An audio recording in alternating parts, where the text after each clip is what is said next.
नमस्कार बच्चों, welcome to तोबिन शरान टीम यूट्यूब चैनल। आज हम पढ़ेंगे एडमंड स्पेंसर का फेमस वर्क एपिथैलामियन। एपिथैलामियन के बारे में बताएं तो एक सुंदर कविता है। एडमंड स्पेंसर द्वारा लिखा हुआ एक सुंदर कविता है एपिथैलामियन। एपिथैलामियन एडमंड स्पेंसर ने 16th सेंचुरी में लिखा हुआ है और इस पोयम को एक मीनिंग है। उन्होंने ये पोयम लिखने की एक कारण है।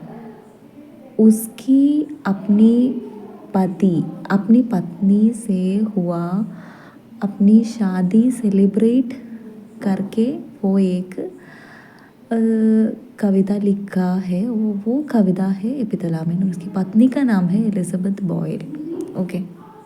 एपिथैलामियन एक सुंदर कविता है। एडमंड स्पेंसर द्वारा लिखा हुआ एक सुंदर कविता है और इस कविता में हमें एक शादी का सेलिब्रेशन देख सकता है। एपिथैलामियन एक वर्ड है ना, उस वर्ड को एक अर्थ है। एपिथैलामियन मतलब गाना, सॉन्ग और कविता in honour of a bride और ग्रूम। इस कविता में हमें क्या देखना सकता है कि स्पेंसर ने अपनी शादी के दिन में, अपनी शादी का वो ओकेशन पर उसमें हुआ जॉय और लव, खुशी और प्यार, वो सभी हमें इस कविता में देख सकता है। कविता शुरू होते वक्त हमें क्या देख सकता है कि उसकी वेडिंग डे, शादी के दिन की मॉर्निंग को डिस्क्राइब करके ये पोएम शुरू किया है। स्पेंसर ने अपनी एक्साइटमेंट को इस पोएम में एक्सप्रेस करता है, अपनी खुशी को इस पोएम में एक्सप्रेस करता है, क्योंकि उन्होंने शादी करने वाला ग्रूम है स्पेंसर। इसीलिए उसको उनके अंदर एक्साइटमेंट है, खुशी है, because he is getting married.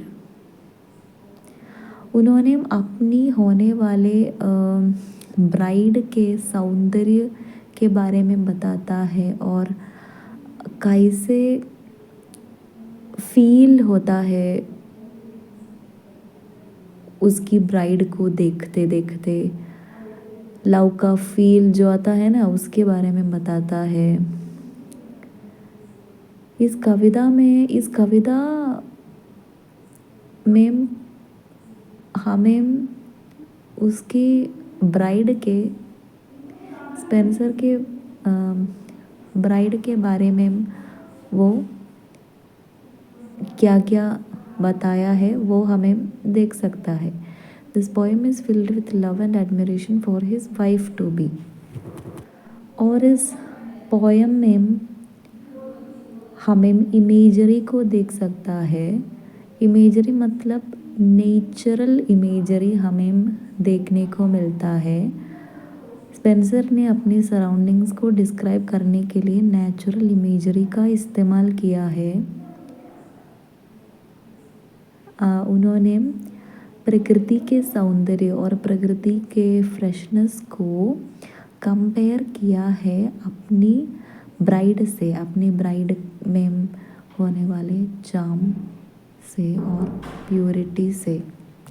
इस कविता में जो नेचुरल इमेजरी हमें देख सकता है, वो इमेजरी इस पोएम के सौंदर्य को सौंदर्य ऐड करता है और उसके डेप्थ को भी ऐड कर सकता है।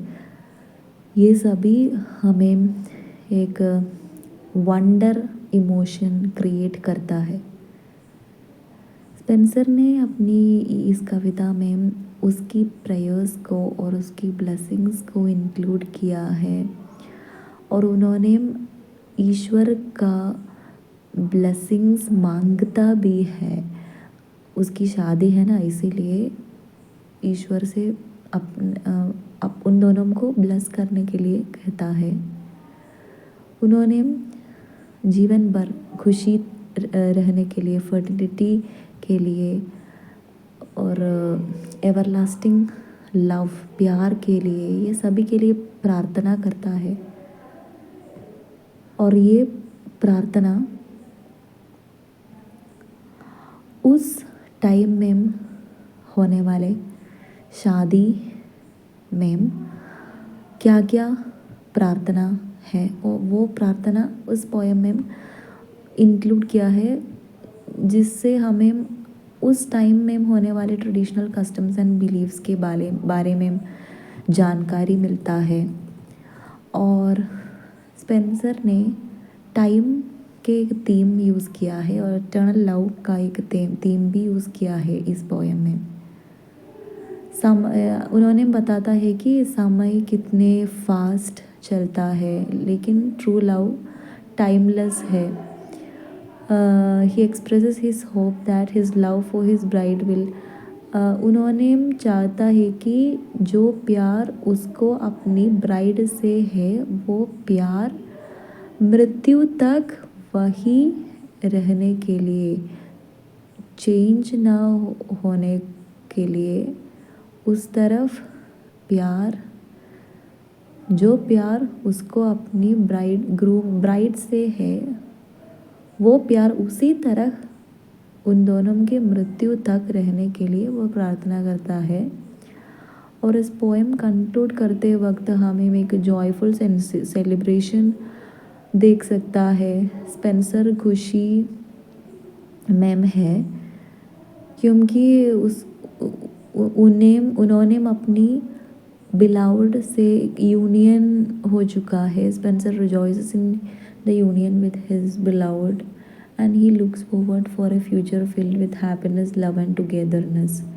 इस पोएम एंड करते वक्त हमें एक होपफुल और ऑप्टिमिस्टिक नोट देखने को मिल सकता है। ये पोएम इज़ फेमस और non for its poetic beauty, intricate imagery and emotional depth. Spencer ने इस पोएम में यूज़ किया हुआ लैंग्वेज के कारण भी इस पोएम फेमस है, मेटाफर के कारण भी, क्योंकि metaphor creates a rich tapestry of words making the poem a masterpiece of English literature.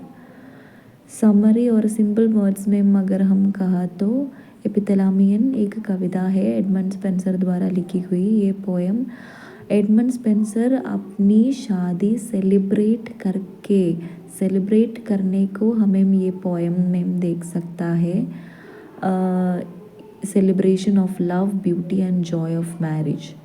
It captures the deep emotions and hopes associated with the union of two people in love. Through its exquisite language and imagery, the poem conveys timeless and universal themes of love and happiness, making it a significant work in the literary canon. Thank you.